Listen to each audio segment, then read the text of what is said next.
What about when the um, what about April 13th, 2029? What should people do during that time? There's nothing special that needs to be done. If they are called to certain locations, they will find themselves in those locations. There are no mistakes. Everyone that is meant to survive will survive, and everyone that is not meant to survive and has not chosen that path will not. It is already written. It is already done. What will the Earth look like after that experience? It will have a dramatic shift in its magnetic field as a result of April 13th, 2029, and the Apophis Hmm. asteroid. The near collision and fragments that will actually hit the Earth will cause catastrophic damage in certain locations on Earth. But that catastrophic damage is again exactly as was intended by Source Creator. The Earth will shift, and this cascade of events will commence that will move the magnetic poles very rapidly into new positions by August of the same year. Oh, wow. I see. What will life be like for people that are still on the Earth? It will be dramatically altered. There will be a period of transition, great flooding, tidal waves that will come at the same time as the shifting of the poles.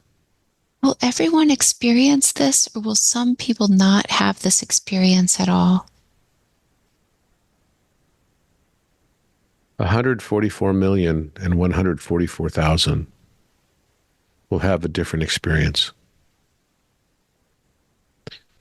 Those people are those that are going to both be the ascension cohort, as well as those that were already on this planet that choose love over judgment will have a different experience. Hmm. The rest of the planet will plunge into greater degrees of judgment and wars leading up to that date. Is this what everybody is talking about with the two timelines and the shift where some people are moving to what's called the new Earth and some are staying with the old Earth, or is that different? That's exactly what this is referencing. So some people literally won't even have that experience because they'll be shifting. And they will all believe that what they are choosing is a battle with the darkness because they are representing the light. This is the same hero bias of which I have spoken. The villain does not realize he or she is the villain.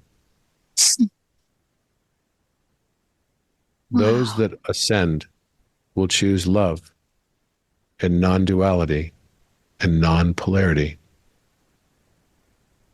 They will move into a new frame of experience that will already be the fifth dimensional experience prior to the shifting of the poles.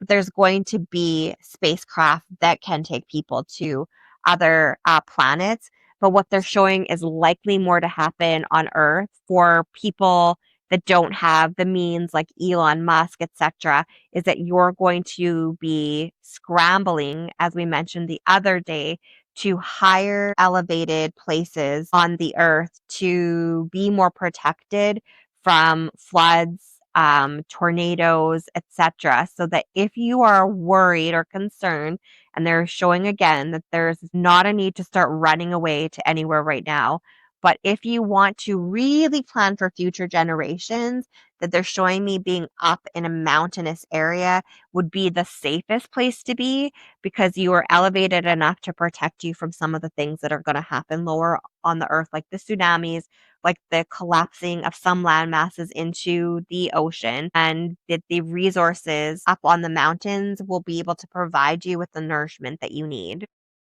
Okay, when is the most probable time for that happening, for this kind of destruction? They're not gonna show me a time. They're very, like, I could tell the other day when we did this, they're like, "We're not sharing a time because this isn't likely to happen all at once," but they're also clearly saying, "But it could." And the "but it could" is that when they have to step in and do something because we as humans have gone overboard, just like they've done in other time periods in Atlantis, and they are not going to just wipe out Florida, they are gonna wipe out everything.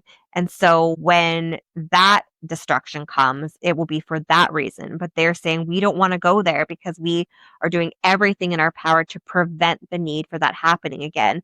So as Earth does, just like we talked about the other day with the fire in Lahaina in Hawaii, we recognize that Earth almost, she needs to like shake it off. Just like you guys did this morning. It's like shake off the old energy, like wake up. She's stretching and she's growing and she's moving her energy. And part of that is to sort of shake off some of the residual garbage that humans have put on her and have, again, in certain areas, completely depleted. So she's going to move and she's going to shake because she needs to shed that off to bring up some of the good stuff that's underneath. But that's not going to mean that there's like a huge collapse of the entire planet all at once. She's going to stretch her toe and then her finger. It's going to be a gradual moving, and it's not going to be something that happens all at once.